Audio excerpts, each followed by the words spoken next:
right? So like, why would I even listen to that first, right? Because there was other things that happened. One of them was um, he had been having this series of like dreams, and if you want to call them nightmares, fine. But like as a parent, like parents, what a nightmare is, and like there's a whole nother level when a child is like hysterical, like it's not a nightmare, it's not a dream to them, it's reality.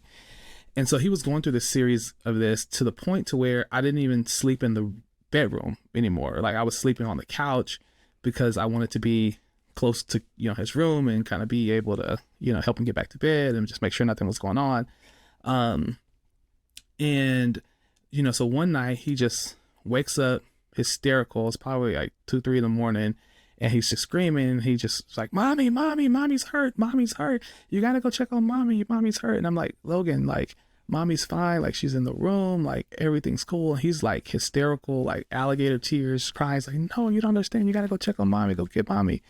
And I'm like, Logan, like mommy's fine. And he's just like, is not taking no for an answer. I'm like, okay, come with me, I'm gonna carry you downstairs, we're gonna go see mommy and show you that she's fine, everything's okay. So I take him, downstairs. We go into the room. My wife's like, I'm fine, everything's cool, don't worry, go back to sleep, whatever. So I put him to sleep on the couch, because I didn't want to walk all the way back upstairs and have to keep back up and down. So I'm like, fine, go to sleep on the couch. I'm gonna sit here. Now at this point, I'm like wide awake because you're, I think it was like maybe 4 at the time.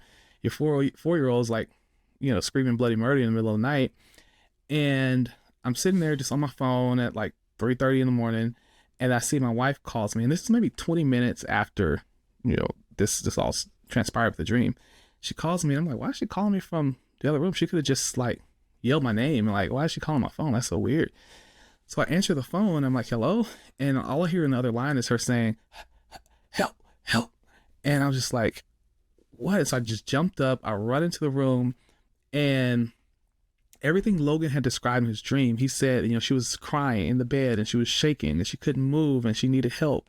And I go in the room 20 minutes later and she's shaking and crying and, convulsing and needing help. I'm like thinking she's having a seizure at the time. So I'm like, holy crap. I call my mom, like, I don't have time to explain. Get over here right now. I got to call, Chrissy's hurt or whatever. Call 911. Paramedics come to the house, they come in the door, freaking sirens ringing, waking up all my neighbors. I'm sure they thought, like, I don't know,